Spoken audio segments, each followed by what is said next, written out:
To me, I think that when you are not showing up as your whole self, that disengagement off the bat, that's missed innovation.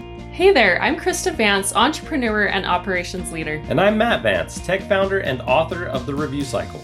This is The Culture Prophet. We explore how strong workplace culture drives retention, reputation, and real business performance. We talk with HR leaders, executives, and founders building people-first companies that actually win. Production of The Culture Prophet is sponsored by Mobram, the original employer reputation platform.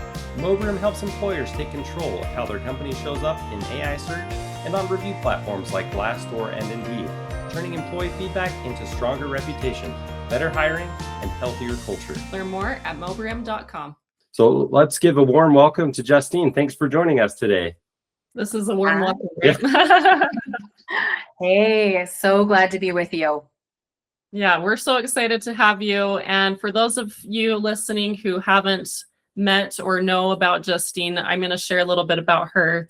Justine Marie Burdette is the founder of Burdette Enterprises, home to soul-aligned coaching and group experiences for high-achieving people to break free from burnout, perfectionism, and performance-driven success. With over 20 years in strategic communications and economic development, she now helps clients reclaim clarity, self-trust, and unapologetic purpose through her one-on-one Catalytic Conversations, a group program, WomenWorthy. Justine's work is equal parts mirror, maverick, and emotional reset. You're going to have to tell us a little bit about that. Tell us about the mirror, the maverick, and what led you to found Burdette Enterprises. Yeah, absolutely. Thank you so much for reading all of that, man. It makes me sound more important than I think of myself. So, you are that. I originally started Burdette Enterprises as just a consulting hub for, comms work, branding, event production. And for several years, I did, really successful work, but I felt fractured and unseen and burnt out. And I realized that I was building brands and movements that reflected other people's missions, and I was hiding my own brilliance, right? So as a consultant, I got to create relationships with leaders from all kinds of organizations who eventually would pull me aside and tell me a similar story, right? Which is that their lives looked enviable on LinkedIn, and most of them were internally bored, burnt out, or operating from below their brilliance. And that pain resonated with me because it was who I was for a long time before I started Burdette Enterprises. And so I eventually just opted to work with people in a different way. Yeah. When I stopped trying to optimize myself inside broken systems, I made my own darn system, right? So now I strategize with other people to help them reclaim their power, their sovereignty, and build lives that they actually enjoy living. That's so cool. And that's such a neat story, and good for you for stepping outside the typical. It's a crazy thing to start your own thing. So a crazy thing to start your own thing. It is. And we can relate to that too.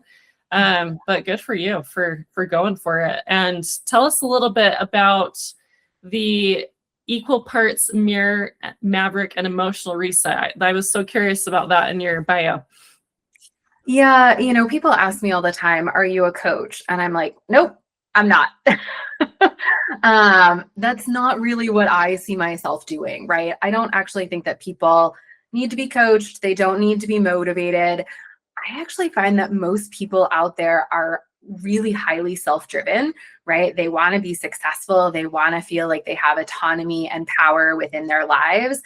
And it's just that somewhere along the way, they start believing the system that tells them that they don't have any power, right? I love that quote from Alice Walker, the famous poet, who said, the most common way that people give up their power is believing they don't have any, right? It's a Post-it note I keep on my board all the time. And so really, I see my role as showing up and giving you space to reflect, to ask you some deep, hard questions, right? And then help you summarize what's not working for you. How do we change that? And then holding you accountable, right? I mean, everybody loves American independence, right? We're all operating in our little systems and our bubbles.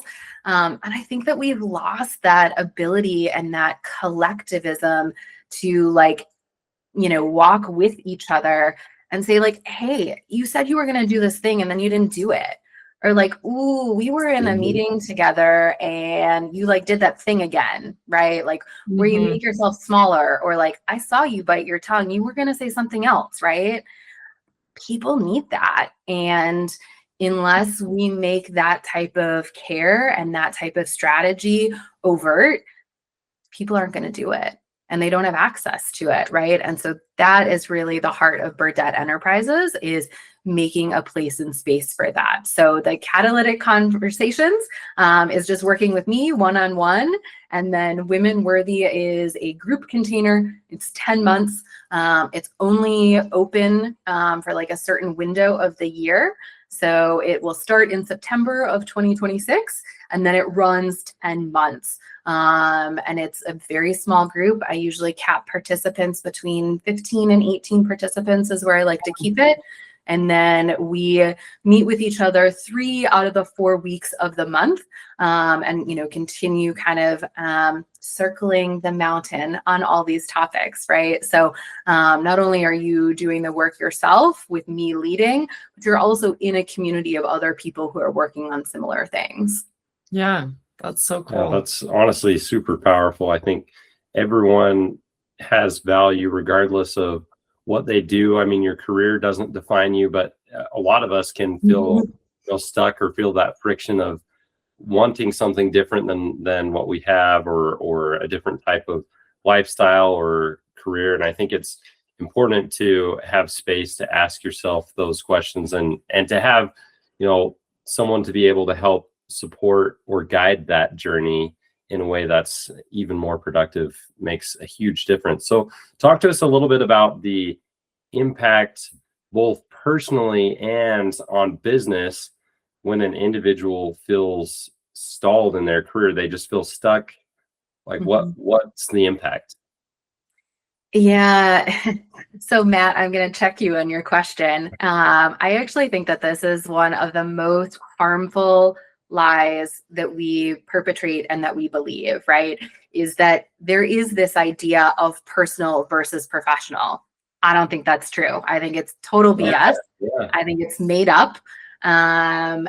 You are one whole person. That's it. You exist in different environments, right? And it's okay, to operate differently as a parent than you might as an employee versus, when you're with your parents or people you don't know, right? I get that, but you are one person, right? Mm-hmm. So the goal, I believe, for any person is not success or KPIs or new titles. That's all great, well, wonderful, but you are not your accomplishments, right? You are not your certifications. You are not the letters at the end of your name. You are a whole person. And the more you can reconnect with who you are, and show up in your full power in as many environments as possible, the better, right? So to me, I think that when you are not showing up as your whole self, that disengagement is missed innovation, quite frankly, in a business sense. Yeah. When you are afraid to say the thing or do the thing in a work setting, off the bat, that's missed innovation, right? Yeah. And the longer it goes on, right? I love how people are trying to describe burnout in 5 words, or 3 ways you're burned out. Burnout is just prolonged misalignment, right? And it's okay to level up your identities as you grow, mature, have new experiences, right? But you have to reflect, you have to integrate those things. And if you are not able to do that in a work environment, it's not only missed innovation, right? But that, I think, is where people start to get stuck and bump that ceiling. And eventually it's turnover, right? People don't necessarily leave bad organizations or bad managers. It's when they feel like they've bumped up against something whether it's themselves or structural, right? That's what we can sort of help untangle. It's two sides of the same coin usually. Yeah, and so there is some big impact there to the individual and the organization. And I love that you mentioned that more holistic approach, because we bring our personal selves to the table when we go to work, and we oftentimes bring work home with us. They're all integrated into our being. And but back to the impact on individuals and the organization, and you mentioned that lack of innovation, lack of collaboration. I mean, why are we hiring these people in the first place? It's to get their unique perspectives, their unique experiences. And as soon as we don't provide an environment where it's safe for them to share those or invited to share those, we get streamlined into one mindset and one option for how, which is not innovation, like you said. And innovation is what makes companies so successful and what helps them grow. So huge impact.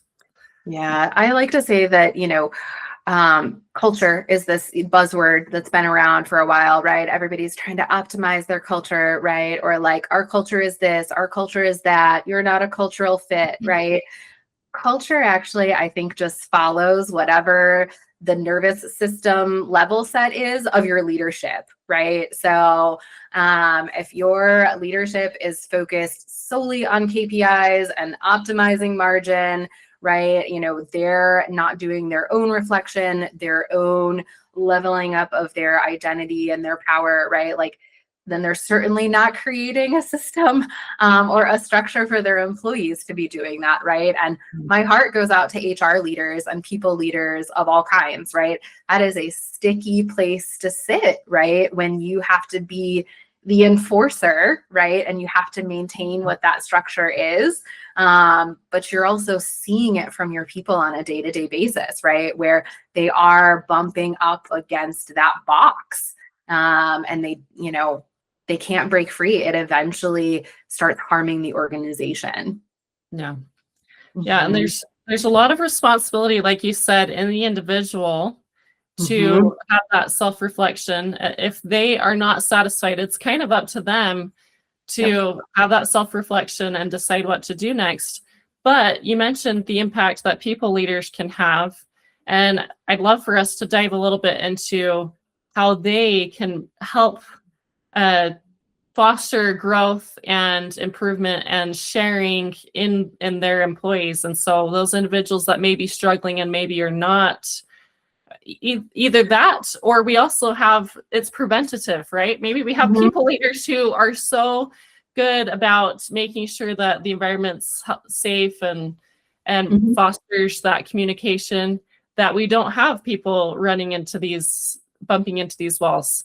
But if we do, maybe there are some things that these people leaders can do to help them get out of that rut and stay at the company. Any thoughts there? Yeah, absolutely. So one, for people leaders, practicing what you want to see happen and how you want your, either direct reports or other employees to start, showing up and leading themselves, you darn well better be doing yourself, right? So I actually love working with other people leaders, HR directors, because again, I think that they are usually functioning from a place of like sustained under brilliance, right?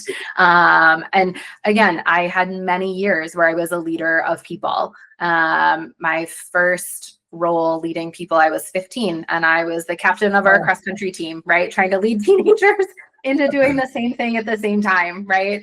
And progressively took on more and more responsibility in my corporate career. And it is probably one of the most difficult things I've ever done is give me a KPI, give me a metric, give me a sales goal. Great, can crush it. Leading people is an entirely different set of skills, right? And so I would ask people leaders, HR directors, if you are over functioning for everyone but you, let's maybe think about that. If you're getting results, but you feel resentful or depleted or invisible, that might be a flag. And when your inner voice is saying, this is not it. Even if you love what you do, if you're coming home every day completely depleted, that would be, a checkpoint for me. And I would ask, right? So what feels unsustainable, even if it looks good on paper, right? So many times, and this I know has happened to me, right? As you get carried away with the inertia, right? The system, however you define that, is so big and so pernicious, right? It just creeps in everywhere.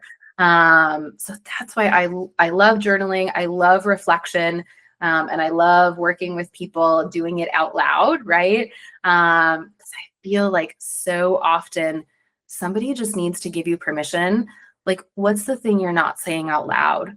One of my favorite exercises when I work with people is, all right, you're in a meeting, you've got your paper or you've got your laptop, right? Like, just open up your notes app or like make yourself a box in the margin. And every time you either bite your tongue or you stop yourself from saying something, put it in the box, put it in the notes app, and then go back to it later, right? That's going to tell you where you are living smaller than your brilliance. Let's take a quick moment to highlight this episode's sponsor, Burdette Enterprises. Justine Burdette's services are for individuals wanting better alignment and clarity in their life and career. Whether you're a people leader looking to support your team in self-reflection and looking for greater engagement and innovation, or you yourself are in search of your next step, Burdette Enterprises has resources for you. Visit burdette-enterprises.com to learn about available one-on-ones and group containers. Also check out Justine's impactful newsletter, The Magnetic Maverick. Now back to today's conversation. That's really interesting. And honestly, I think just some small prompts like that can really help someone identify when they're misaligned, when, because that, like, to your point, that is kind of the nature of burnout and can help you see when there's a change that needs to be made. And I think, in my opinion, every person owes it to themselves to have that conversation to make their life the best it can be. I lived in Amarillo, Texas for a couple of years, serving a church mission, and there were these signs everywhere in yards and businesses that say just wacky things. And two of them that they've always stuck in my head, but I know they're quotes from elsewhere, but I'm the master of my soul and I'm the captain of my soul and the master of my fate. And that's true. I mean, you can choose to just kind of wander and let life happen, or you can stop and have these conversations with yourself and move forward in a way that allows yourself to be aligned with what you value in life. I think that's honestly, more people need to have those types of conversations. So do you find, like, I'm curious about the, obviously we talked about the self-reflection for the person. Let's say you're talking now to the HR leader who has a team that they care about. Like, how do they promote this type of exercise among their team? So one, I would say anybody can do the exercise, right? I would encourage, HR leaders to, share it with their teams, right? I'm giving it to you right now. You can use this exercise, right? Use this exercise with your team, invite people to do it, and then make time to start talking about it, right? Again, I think it is a universal want for people to be seen and understood, right? And we just don't do that, certainly not in our work culture in America, but in lots of other spaces too, right? The loudest or most dominant talker, generates the narrative, and then that's all that is heard, seen, or made space for, right? So I think an HR leader, one of the most powerful things they can do is just create the invitation and then listen, right? And even if all you do is say, so what I hear you saying, Bobby, is blah, blah, blah, blah, blah, right? And just like try to rephrase it in, your own words to check for understanding. That's the most validating thing for people, right? And there is no right, there is no wrong, right? You're just asking people to share their experience and how they feel. I think that in and of itself is going to be so illuminating for HR leaders. You will gather so much more intelligence than any employee survey you have ever given, right? Your employees will feel more heard, more seen, more valued if you do that and nothing else, right? Yeah, And if you can do that in, cascading ways, if you can, summarize that information and anonymize it, right? And then give it to other senior leaders, right? Like, here's this exercise I've done, and here's what I'm hearing, right? Here are common themes. That is now qualitative data that is so much more important sometimes than your quantitative data. Usually they're mutually reinforcing. If you have a high turnover issue, there's usually a reason. Maybe go ask people. Yeah, I think you can't underestimate the value of those focus groups and having conversations with people one-on-ones. It's definitely more personal than a survey, and they have their place, but I think, you certainly can't underestimate that. I do have just a small follow-up. Let's say I'm a people leader, and I care about my team on a personal level, but selfishly I kind of don't want to promote this because I like my life being easy. My team does their stuff, and I don't want them going off and leaving me, essentially, because this might prompt some self-discovery where they want to do something else. What would you say to that leader? Maybe you should ask why you're leading. To be quite frank, why are you leading, right? If you are in service to people, sometimes that is the most important thing you can do for them, is to say, maybe this isn't the structure for you, or maybe this isn't the structure for you right now, right? I think back to some of the hardest conversations I have ever had to have with people who reported to me, and just recognizing, even for my own self, that like, the structure we're in isn't perfect, and these things might not change on the timetable you want them to. You can either learn to live with that and function within inside of this system, or that's not going to work for you, and I can help you find meaningful work someplace else. Yeah. Right? The world is too small and too connected for you to have people leaving on bad terms. Yeah. Right? And having to fill a vacancy because someone woke up to their brilliance, I would rather do that all day, every day, than people who leave silently because neither of you got it. I think it can be a self-fulfilling prophecy, where if you have a leader who encourages the self-reflection, and then they have exercises, one-on-ones where they're helping the employee feel seen and heard, it's more likely that they're going to want to stay just because they're feeling seen and heard, right? And so I think as a leader, you for sure want to do that in every aspect. Help your employees help your team feel seen and heard, help them feel like they have a voice. And if they find that it's a better fit for them to go somewhere else, then you cheer them on. And I've always said this, if there's something that's a better fit for someone, then it's a better fit for you too, for them to leave, And so you always just want to cheer them on and keep that relationship as good as it can be, and get feedback. That feedback can be invaluable to improving the experience for the remaining team members. So yeah, absolutely. And I love seeing the headlines where it's like the silent epidemic, right? And like the next killer is burnout, blah, blah, blah. Again, total BS, right? When you are burnt out and you are operating from a place that is below your brilliance, people can tell, right?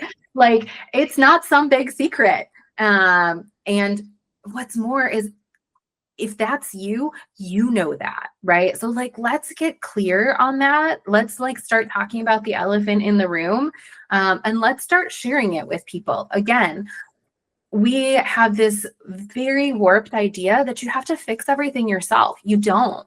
Again, having been a people leader and working with many HR directors over the years, I hear that all the time, is where HR leaders will say, you know, so-and-so just gave their 2 weeks and I had a conversation with them about why. And it's like, this is the conversation I needed to have 6 months or a year ago.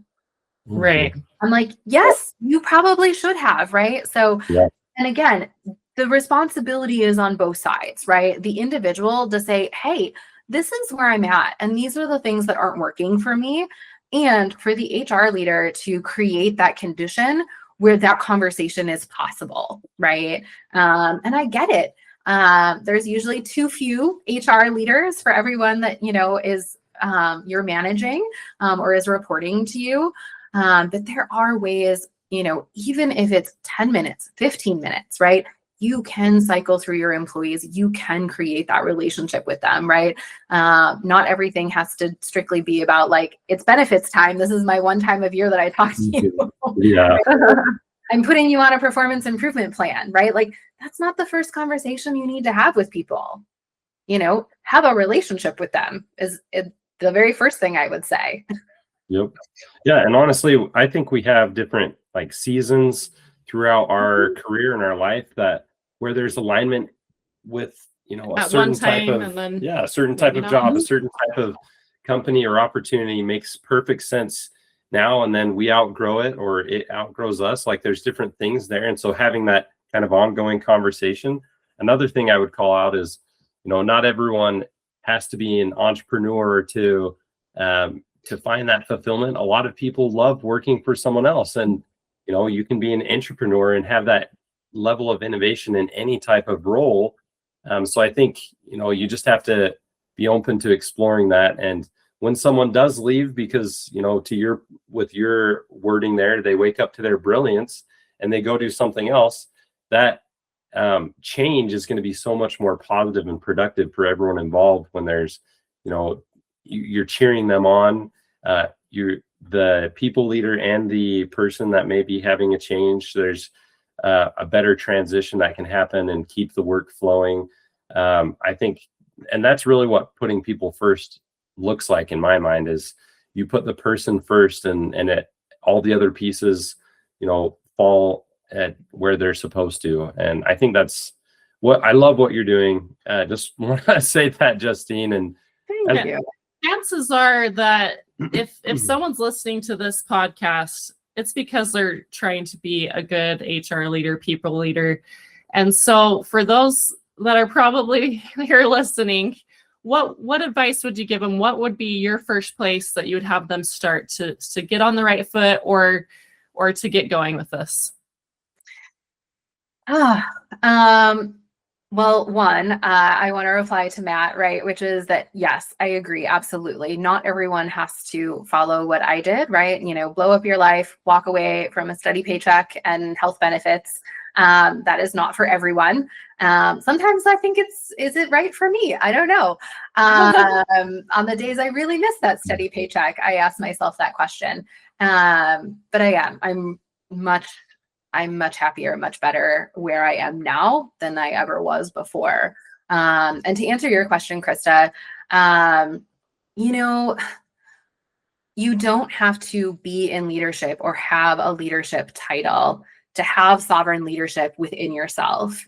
And the second you have that is when you stop performing inside of the wrong structure, whatever performance or structure means to you, right? And so that would be the first thing I would tell anyone, is start with the reflection, right? Whether you want to do that with me and it's more guided and I ask you a lot of hard questions, that's fine. You can download a performance audit template that I have on my website. That'll ask you most of the same questions. You can do it by yourself. And just really start to make space and make a habit of, am I really living the life that I want right now, right? Where and what feels unsustainable to me, right? Where am I biting my tongue and why? I love that. I think that's awesome. And honestly, I think that's a great spot to kind of wrap up today, as far as everyone go have that conversation with yourself, with your team, reflect, give yourself space to ask those questions, and allow yourself to find the alignment in what you're looking for in life and in your career. I think that's awesome. And even if your title doesn't maybe reflect a leadership position, you can be a leader to people and help them discover for themselves. If you notice that someone's having a hard day, or maybe they've been off for a while, that's a perfect opportunity for you to just be a friend to them and help them find that own self-discovery. Maybe even mention this podcast. Yeah.